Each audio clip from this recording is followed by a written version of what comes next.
कृष्णा का नमस्कार। आओ सुनाओ प्यार की एक कहानी, वेदा और वसुधा की प्यार भरी प्रेम कहानी। तो अब आइए निकलें, जरा आप सब सेंटी मूड से बाहर आइए और थोड़ा एक्टिव हो जाइए। पिछला भाग सुना आपने, हम नहीं दोहराते। यहां से भाग 6 को लेकर आगे बढ़ते हैं। अगला दिन, प्रिंटिंग हाउस। दोपहर के बाद शिवेंद्र पहुंचता है। 3 बजे वसुधा भी आती है ऑफिस। शिवेंद्र की नजर वसुधा पे है। इधर कई दिनों से शिवेंद्र नोटिस कर रहा है वसुधा किसी तनाव में है। आते जाते पूछा था शिवेंद्र ने, वसुधा सब ठीक है ना? वसुधा तुरंत हाँ ऑल गुड कहा था। लेकिन शिवेंद्र नोटिस कर रहा है कुछ तो है जो वसुधा को घेरे है। शिवेंद्र वसुधा को अपने केबिन में नोटिस करते हुए चला जाता है। कुछ शुरुआती काम निपटाता है, कुछ चेक पे साइन, कुछ जरूरी कॉल, और फिर याद से वसुधा को कॉल करता है। वसुधा कॉल पिक करती है। जी शिवेंद्र बोले। तो शिवेंद्र कहता है प्लीज केबिन में आओगी? वसुधा जी आती हूं कहती है और 5 मिनट में केबिन का दरवाजा नॉक होता है। शिवेंद्र नाम लेकर कहता है वसुधा आ जाओ। वसुधा अंदर दाखिल होती है और शिवेंद्र के सामने बैठ जाती है। शिवेंद्र बोलता है और सब ठीक वसुधा? तो वसुधा हाँ सब ठीक कहती है। तो शिवेंद्र कहता है तुम्हें देखकर तो नहीं लग रहा कि सब ठीक है, कुछ पल का ठहराओ। शिवेंद्र फिर कहता है पिछले कुछ दिनों से नोटिस कर रहा हूं किसी बात से तुम परेशान चल रही हो, क्या बात है वसुधा? फिर थोड़ा रुकते हुए धीरे से, अगर पैसों की कोई जरूरत। शिवेंद्र के इतना कहते ही नहीं शिवेंद्र पैसे की कोई जरूरत नहीं है। तो अब शिवेंद्र बीच में बोलता है तो क्या बात है वसुधा, हम दोस्त हैं ना, तो छुपाने की जरूरत नहीं।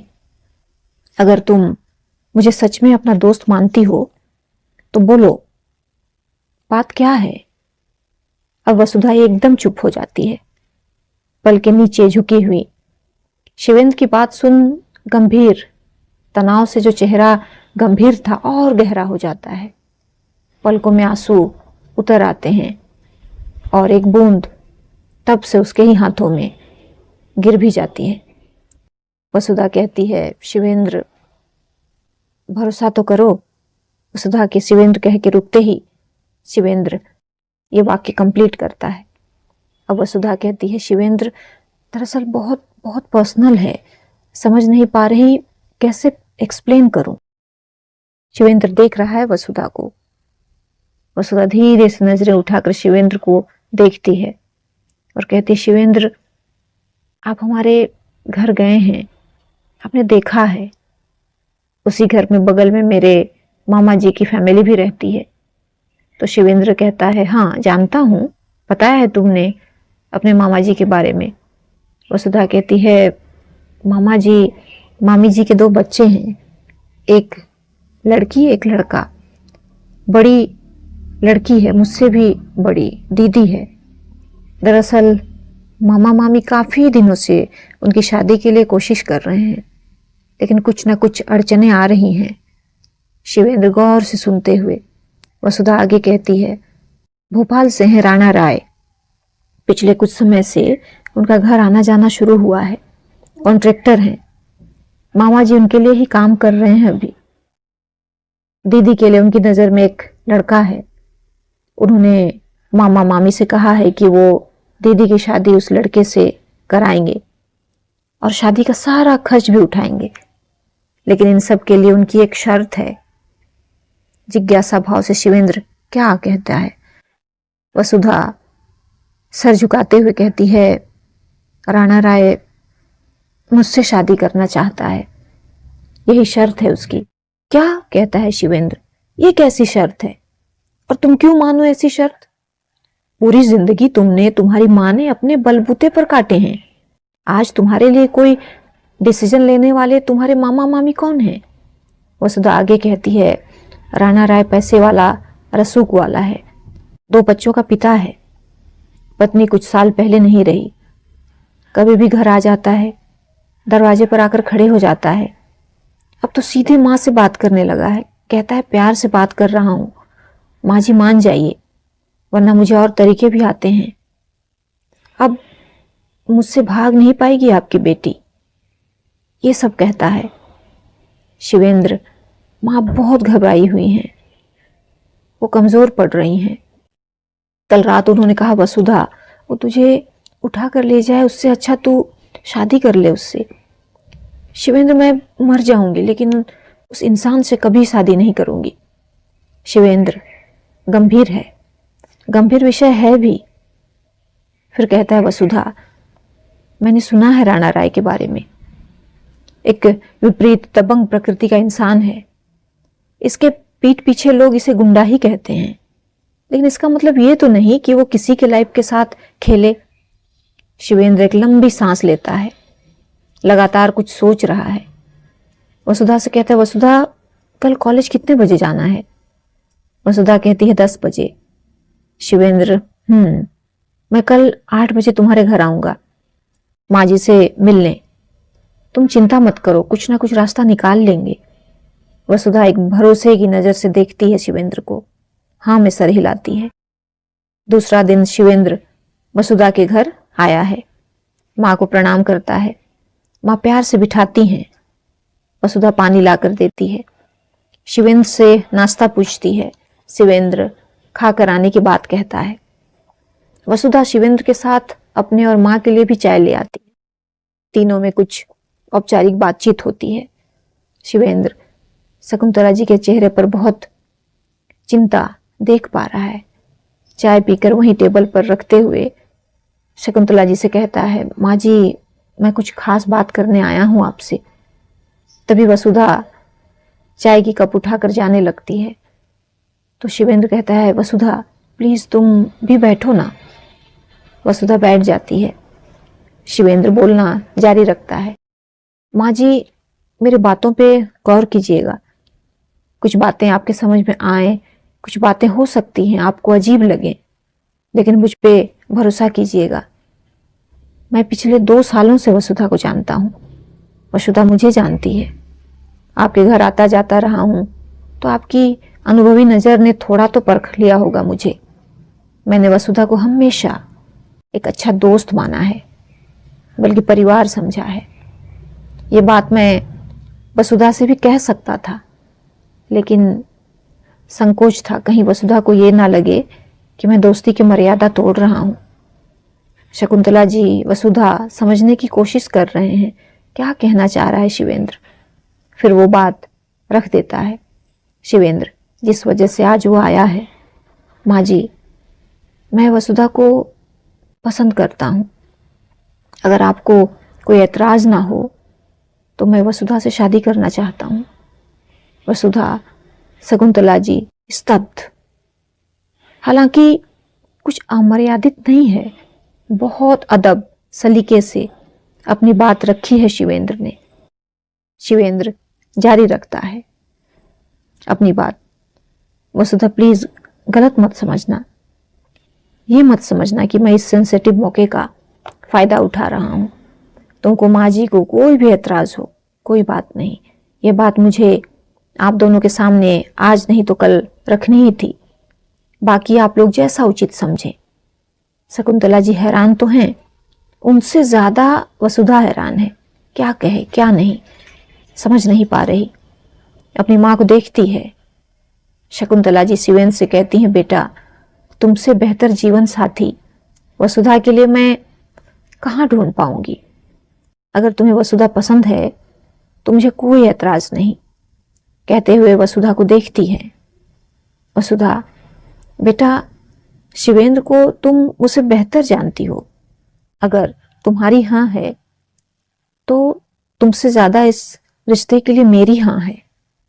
वसुधा अजीब उहापोह में है, कहती है, माँ मैंने उस तरह कभी नहीं देखा शिवेंद्र को, मुझे शिवेंद्र हमेशा एक अच्छे दोस्त ही लगे। दोस्त जीवन साथी बन जाए, इससे अच्छी बात और क्या होगी बेटा। माहौल में शांति। वसुधा सर झुका लेती है, मतलब स्वीकृति, लेकिन कहीं मन के अंदर बेबसी भी है अपने हालत पे, अपने हालात पे। शकुंतला जी के चेहरे पर इधर मुस्कान, जैसे सीने से किसी ने बड़ा सा पत्थर हटा दिया हो। शकुंतला जी कहती है, शिवेंद्र बेटा तुम कहो तो मैं तुम्हारे घर जाऊं रिश्ते की बात लेकर। शिवेंद्र कहते हैं, माँ जी थोड़ा झिझक है, अब यहाँ एक समस्या है। शकुंतला जी के माथे पे फिर से एक चिंता की लकीर। शिवेंद्र कहता है, मैंने बताया था माँ जी, मुझसे बड़ी एक दीदी है, उनकी शादी नहीं हुई है अभी, लेकिन उम्मीद है जल्द हो जाएगी। दीदी से पहले मैं शादी नहीं कर सकता, आप समझती ही हैं हमारे समाज की रीत रिवाज। और मैं अगले महीने 8-9 महीने के लिए ग्रीस जा रहा हूँ, राइटिंग और एडिटिंग का एक मास्टर कोर्स करने के लिए, जो मेरे लिए मेरे बिजनेस के लिए बहुत जरूरी है। अब शकुंतला जी पहले से भी अधिक बेचैन हो जाती हैं। अभी अभी तो इतने बड़े समस्या का समाधान मिला था और अभी सब धूमिल हो गया। धीमे स्वर में एक हूक निकलती है अंदर से उनके, 8-9 महीने। शिवेंद्र समझ जाता है, माँ जी मेरी मजबूरी है, अगर ना होती तो मैं आज के आज वसुधा से शादी कर लेता। मैं समझता हूं आपकी चिंता, जो वाजिब है, कहता है शिवेंद्र। मैं बहुत अच्छे से जानता हूं राणा राय को, वो भोपाल का नंबर 1 क्रिमिनल गुंडा है। अगर उसने कोई बात रखी है तो पीछे नहीं हटेगा। शकुंतला जी कहती हैं, तो क्या रास्ता है शिवेंद्र? ऐसे में तो मुझे अपनी वसुधा को उसी के साथ कहकर चुप हो जाती हैं। शिवेंद्र बीच में बोल पड़ता है, हरगिज नहीं, किसी हाल में नहीं माँ जी, इस तरह उंगली दिखाते हुए। शकुंतला जी कहती है, तो मैं हिफाजत से कहाँ रखूं अपनी बेटी को? 8-9 महीने माँ अपनी बेटी की सुंदरता पे गर्व करती है, लेकिन मैं कैसी अभागन माँ हूं कि मेरी बेटी की सुंदरता ही उसकी सबसे बड़ी दुश्मन बन गई है। बचपन से लेकर आज तक वसुधा की सुंदरता ही उसकी पहली बैरी है। शिवेंद्र कल रात ही वो आया था, जानते हो क्या बोलकर गया है? बोला 1 सप्ताह का समय दे रहा हूं, खुशी से मान जाइए, नहीं तो फिर तरीका मेरा होगा। कुछ समझ नहीं आ रहा क्या करूं। शिवेंद्र पास आता है शकुंतला जी के, वहीं लगकर वसुधा भी बैठी है। शकुंतला जी के पैरों के पास बैठकर अधिकार से उनके हाथों को थाम लेता है और बोलता है, माँ जी भोपाल में ही एक परिवार है, मधुरेश चौहान का, मनोहरपुर में घर है। उनकी बड़ी बेटी वेदा चौहान मेरी बचपन की दोस्त है, बेस्ट फ्रेंड कह सकते हैं। परिवार है मेरा, खुद से ज्यादा भरोसा है मुझे वेदा पर। जब मैं पढ़ाई के बाद जॉब करने लगा था, मेरा मन उस जॉब में बिल्कुल नहीं लगता था, लेकिन मजबूरी थी। मेरा परिवार को संभालना, देखभाल करना मेरी जिम्मेदारी थी। जॉब मेरी मजबूरी थी, रुचि नहीं। मर्जी के विपरीत काम की वजह से मैं ऑलमोस्ट डिप्रेशन में जा रहा था। मैं हमेशा से पब्लिकेशन हाउस खोलना चाहता था, लेकिन पब्लिकेशन हाउस के लिए जो पूंजी चाहिए थी वो मेरे पास नहीं थी। मेरी हालत ऐसे में वेदा को समझ आया, उसने तुरंत मेरी हर समस्या का हल कर दिया। मेरी पब्लिकेशन हाउस की सफलता, आज मैं जो भी हूं उसके पीछे वेदा है। ये तो एक बात है माँ जी, ऐसे न जाने कितनी बातें मेरी जिंदगी में जो वेदा ने बिना पूछे बिना जताए किया है मेरे लिए। यहाँ शकुंतला जी कहती हैं, तो क्या तुम चाहते हो वसुधा तुम्हारे जाने के बाद उनके घर में रहे? तो शिवेंद्र कहता है, जी माँ जी। लेकिन फिर कुछ पल की चुप्पी, कुछ पल की सघन चुप्पी, लेकिन एक बंधन में बंध कर धीरे से कहता है शिवेंद्र। शकुंतला जी कहती है, बंधन? कैसा बंधन? तो शिवेंद्र कहता है, शादी का बंधन माँ जी।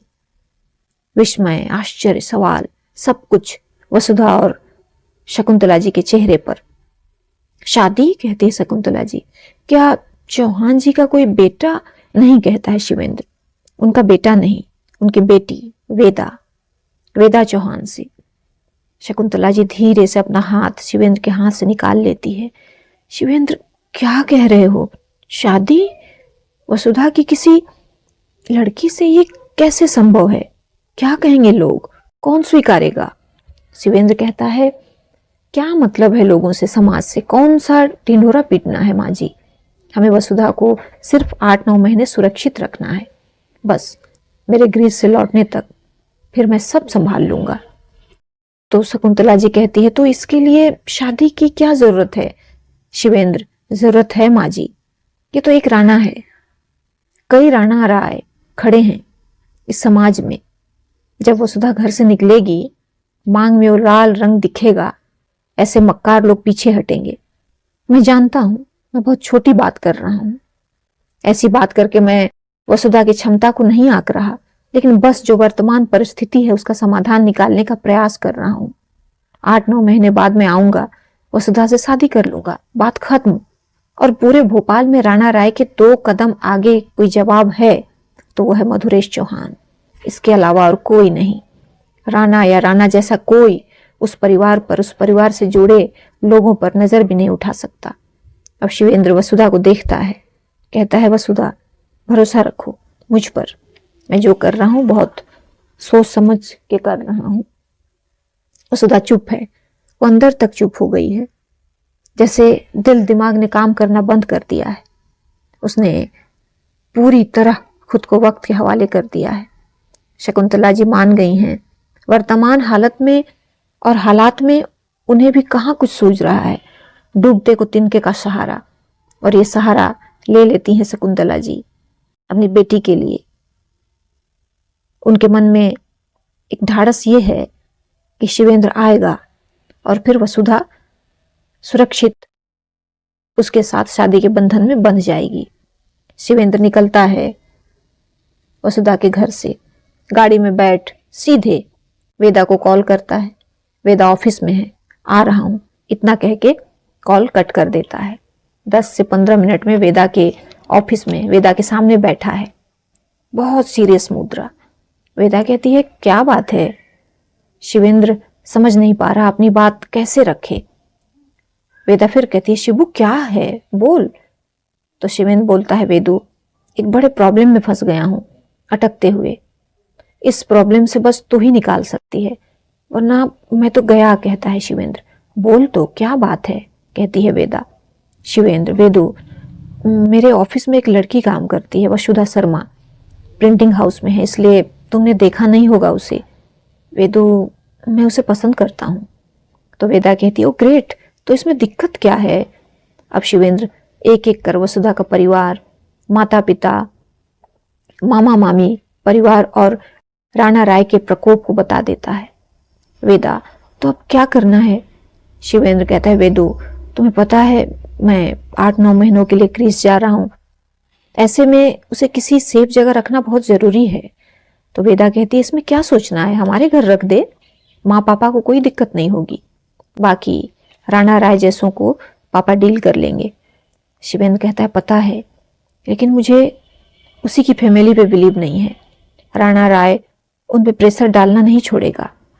मुझे वसुधा की माँ पर भी बिलीव नहीं है, वो बहुत अच्छी माँ है लेकिन बहुत डरी हुई है। राणा के प्रेशर से अगर कहीं वसुधा को ले जाकर उस गुंडे के गले बांध देंगी तो हम क्या करेंगे? हाँ ये बात तो है, कहती है वेदा, जब माँ ही ऐसा करेगी तो कोई और क्या कर सकता है। तो अब शिवेंद्र कहता है, वेदा इन महीनों की बात है वेदू, फिर मैं ग्रीस से आकर वसुधा से शादी कर लूंगा। दीदी की शादी की बात भी एक जगह चल रही है, होप इस बार हो जाए।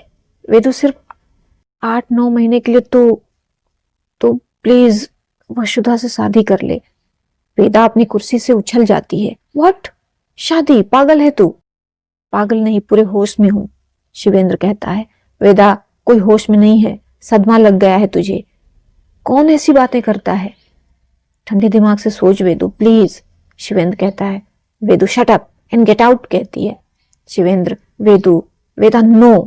वेदा बिल्कुल सुनने को तैयार नहीं है शिवेंद्र के ऐसा कहते ही। कहती है, शिबू क्या हो गया है? तुम्हारे जैसा सेंसेबल इंसान ऐसी बातें कर रहा है? प्यार में इंसान सेंस में रहता है कहाँ? वेदू कहता है। शिवेंद्र, ये तुझसे बेहतर कौन जानेगा, ड्रामेटिक बातें मत कर शिबू, कहती है वेदा। ओहो, मेरा प्यार ड्रामेटिक, तुम्हारा सेंसेबल सीरियस, ये बार बार हमें क्यों इंडिकेट कर रहा है? कहती है वेदा। इसलिए कर रहा हूं कि प्यार में पीएचडी की है तूने, मेरी फीलिंग तू ही समझ सकती है। तो वेदा कहती है, फीलिंग समझ सकते हैं, समझ रहे हैं, लेकिन ये शादी वादी भूल जा और अभी जा, यहां से निकल। सवेरे सवेरे दिमाग खराब करने आ गया है। शिवेंद्र थोड़ा गुस्सा होता है। दिमाग नहीं है तेरे पास। वेदा, तेरे पास है ना, यूज कर, कहती है। और भी रास्ते हो सकते हैं शिबू, बैठ दिमाग लगाते हैं। सीधे सादी कहती है वेदा। शिवेंद्र कहता है बहुत दिमाग लगा चुका हूं अपने तरीके से वेदू, राणा राय को इतना आसान नहीं ले सकते। जानकारी है ना, 3 महीने पहले मिर्जापुर का सिटिंग एमएलए, याद है ना, जो हमला हुआ था, कहा जाता है यही बंदे का हाथ है। लेकिन सबूत क्या, वहां में खुला घूम रहा है। अगर वसुधा की मां पर बंदूक तान देता है तो वसुधा शादी के लिए तैयार नहीं हो जाएगी बोल, या किसी और वजह से? जिस तरह डरा धमका रहा है वो इंसान, वसुधा तक ऐसे पहुंचना आसान है उसके लिए वेदू। तो वेदा कहती है इसमें भी कोई बड़ी बात नहीं, माँ बेटी दोनों को हमारे घर रख दे। नहीं वेदू, ये रिस्क भी नहीं ले सकता। ऐसे में भी उसकी नजर दिन रात चौहान हाउस में रहेगी। एक ही रास्ता है, तुम दोनों की शादी। वेदा कहती है किसी और से करा दे, हम नहीं करेंगे। वेदू, तुम्हारे अलावा किस पे भरोसा करूं? बोल, हमें नहीं पता, हमारी मीटिंग है, हम जा रहे हैं, कहती है वेदा और गुस्से से अपने केबिन से निकल जाती है। शिवेंद्र बस देखता रह जाता है। रात में वेदा ये सारी बातें अपने पापा से शेयर करती है। अजीब तो लगता है मधुरेश जी को शिवेंद्र की ये बात, लेकिन उन्हें यह भी पता है कि राणा राय प्योर गुंडा है। वो जानते हैं उसे उलझना मतलब कीचड़ में उतरना। वो तो पहले से कीचड़ में है, उसे कोई फर्क नहीं पड़ेगा।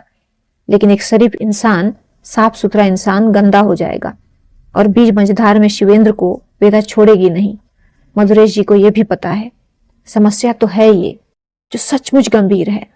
इधर शिवेंद्र लगा है किसी न किसी बहाने से, कभी फोन से, कभी चौहान हाउस आकर, तो कभी ऑफिस में आकर वेदा से बात करने में। लेकिन वेदा को मनाना बहुत मुश्किल हो रहा है उसके लिए। तो आज का भाग यहीं तक। अगले भाग में देखेंगे वेदा मानती है या नहीं। तब तक के लिए ये भाग यहीं तक। शुभ विदा।